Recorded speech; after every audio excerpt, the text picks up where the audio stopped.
আমরা আগে আমাদের বিবেক চেঞ্জ করতে হবে। হ্যালো ভিউয়ার্স, আসসালামু আলাইকুম ভিউয়ার্স। আপনারা ভিডিওর টাইটেল দেখে অলরেডি বুঝে গেছেন আমি কোন বিষয় নিয়ে আলাপ করতে যাচ্ছি, এবং এই ভিডিওটা বর্তমানে বাংলাদেশের সোশ্যাল মিডিয়ায় প্রচুর পরিমাণে ভাইরাল হয়েছেন।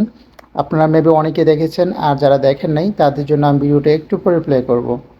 এই ভিডিওটা হচ্ছে একটা লোক তার বাসার কাজের মেয়েকে গাড়ির পিছনে করে, তার ফ্যামিলির সকল সদস্যগুলো গাড়ির সামনে জায়গা হয়েছে, কিন্তু এই মেয়েটাকে গাড়ির পিছনে যেখানে মালামাল রাখা হয় সেই মালামাল রাখার জায়গাতে ছোট্ট একটা খোপে তাকে বসানো হয়েছে এবং সেইখানে করে তাকে নিয়ে যাওয়া হচ্ছে। সেটা অ্যাকচুয়ালি অমানবিক। সেটা কারো সাথেই করা উচিত না। সে হোক কাজের মেয়ে, সে তো কারো না কারো সন্তান, কারো না কারো বোন। সো তার সাথে তো এটা করা উচিত হয় না। যে কোনো একটা দুর্ঘটনা ঘটতেই পারে। একটা গাড়ি যখন কোনো কারণে অ্যাক্সিডেন্ট হয় বা পিছন দিক দিয়ে ধাক্কা লাগে, সেই মেয়েটার জীবন নাশের সম্ভাবনা থাকতে পারে। আপনি আপনার ফ্যামিলিকে ভালোবাসেন, এই জন্য আপনি আপনার ফ্যামিলিকে সামনে বসিয়ে নিয়ে যাচ্ছেন, আর সে অন্যর মেয়ে, অন্যের বোন, এই জন্য তাকে আপনার গাড়ির পিছনে একটা খোপে বসিয়ে রেখেছেন। সেইখানে শ্বাসরুদ্ধকর অবস্থা, কোনো বসার জায়গা নেই, কোনো কিছু না, দুপা উড়ু করে বসে আছেন। আল্লাহ পাক রাব্বুল আলামিন ভালো জানেন আপনি কি লং জার্নি করতেছেন না আশেপাশে কোথাও যাইতেছেন। না, আমার গাড়ির অবস্থা দেখে মনে হচ্ছে আপনি লং জার্নি করতেছেন। আর এমন জায়গায় একটা মেয়েকে বসিয়ে আপনি লং জার্নি কীভাবে করতে পারেন? সে তো একটা মানুষ, তাই না? সে তো এরকম দুপা উপর করে এখানে বসে থাকতে পারবে না, বড় জোর 2 মিনিটের বেশি এমন করে কেউ বসে থাকতে পারবে না।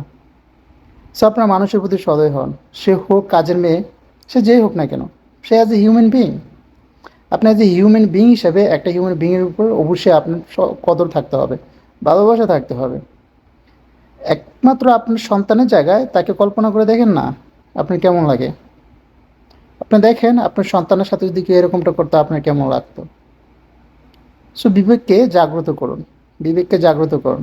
ওরাও মানুষ, ওদেরও সংসার আছে, ওদেরও মা বাবা আছে। যখন মা বাবা জানতে পারবে ওদেরও কষ্ট লাগবে। সো বিবেক জাগ্রত করতে হবে। বিবেক যদি মরে যায় তাহলে দুনিয়াতে আর ন্যায় বলতে কোনো কিছু থাকবে না, সবাই অন্যায়ই করবে। তো ছোটো ছোটো বিষয়গুলোকেও পাত্তা দিতে হবে, ছোটো ছোটো অন্যায়গুলোকেও গুরুত্ব দিতে হবে, এবং এগুলো কখনো করা যাবে না। Thank you so much for watching this video. একটা মেয়ে আপনার বাসায় সে সারাদিন কাজ করে আপনাদেরকে সার্ভিস দেয়। আমরা আগে আমাদের বিবেক চেঞ্জ করতে হবে। আমরা মানুষ হতে হলে, প্রকৃত মানুষ হতে হলে বিবেক চেঞ্জ করতে হবে। আমরা আশা করি না। আচ্ছা ভাইয়া, সরি, আমরা তো সবসময় করি না, সবসময় না।